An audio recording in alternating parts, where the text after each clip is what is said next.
মক্কার মুশরিকরা আল্লাহ রাব্বুল আলামিনকে তারা সত্তাগতভাবে বিশ্বাস করত, স্বীকার করত।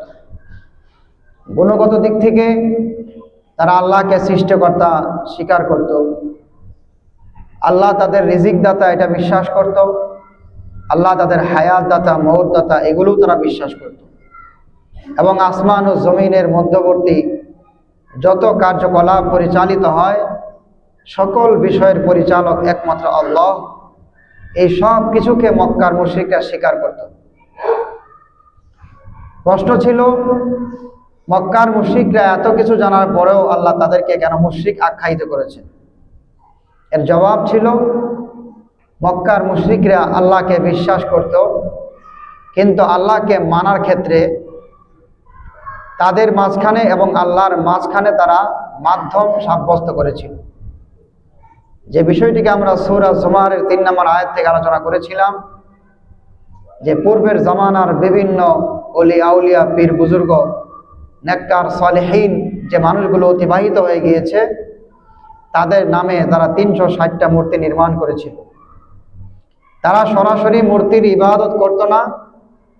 আল্লাহ তাদের বক্তব্যকে উপস্থাপন করে আল্লাহ নিজে জানিয়ে দিয়েছেন, তাদের বক্তব্য ছিল এটা, মা না'বুদুহুম ইল্লা লিয়ুকাররিবুনা ইলাল্লাহি যুলফা। আমরা এই মূর্তিগুলোর ইবাদত করি না, বরং এই মূর্তিগুলোকে সামনে রাখি ভায়া এবং মাধ্যম হিসেবে। এই মূর্তিগুলো আমাদের ইবাদত নিয়ে আল্লাহর কাছে পৌঁছিয়ে দিই, এটা ছিল তাদের ধারণা।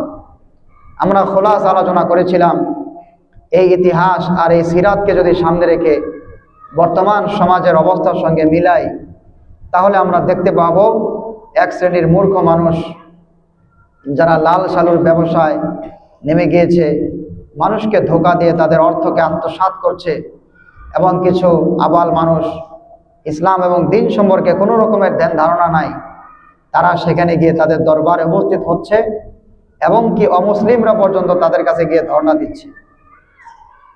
কারণ অমুসলিমরা দেখতে পাচ্ছে যে এই দরবারে আসলে আমাদের ইসলাম গ্রহণ না করলেও চলবে। অমুসলিমদেরকে তারা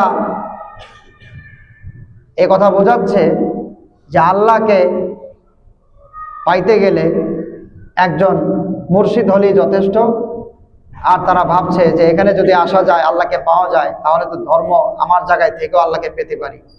এই বিশ্বাস নিয়ে হিন্দু অমুসলিম লোকেরাও কিছু কিছু দরবারে যায়। প্রিয় ভাইরা আমার, তাদের বিশ্বাস হচ্ছে পীর সাহেব গায়েব থেকে মুরিদের সব খবর জানেন, মুরিদের অন্তরে প্রবেশ করেন আবার বের হন। পীর সাহেব সমস্ত কল্যাণ এবং অকল্যাণের মালিক। পীর সাহেব রিজিক দিতে পারে, পীর সাহেব সন্তান দিতে পারে, যার কারণে সরাসরি তারা পীরের পায়ে গিয়ে সিজদা করে এবং মাজারে গিয়ে সরাসরি তারা সেখান থেকে চায়। যে বিষয়টিকে আমরা খোলাসা পেশ করেছিলাম তা হলো, মক্কার মুশরিকরা আল্লাহকে বিশ্বাস করত, সব কিছুর দাতা মানত, শুধু নেয়ার ক্ষেত্রে তারা মাধ্যম বানিয়েছিল তাদের এই মূর্তিগুলাকে। আর আমার আর আপনার সমাজের মূর্খ লোকেরা তাদেরকে মাধ্যম না বানিয়ে সরাসরি এই পীর বুজুর্গ আর মাজার গিয়ে চাচ্ছে। আমরা খোলাসা এটাই পেলাম যে মক্কার মুশরিকরা আল্লাহকে বিশ্বাস করে আল্লাহর কাছেই চাইতো, শুধু ভায়া ছিল, মাধ্যম থাকার কারণে আল্লাহটাকে শিরিক সাব্যস্ত করেছে। আর এদেশের জনগণ সরাসরি মাজারে গিয়ে চাচ্ছে। বোঝা যাচ্ছে ইমানের স্তর মুশরিকদের যেটা ছিল তার থেকেও নিম্ন স্তরে চলে গিয়েছে।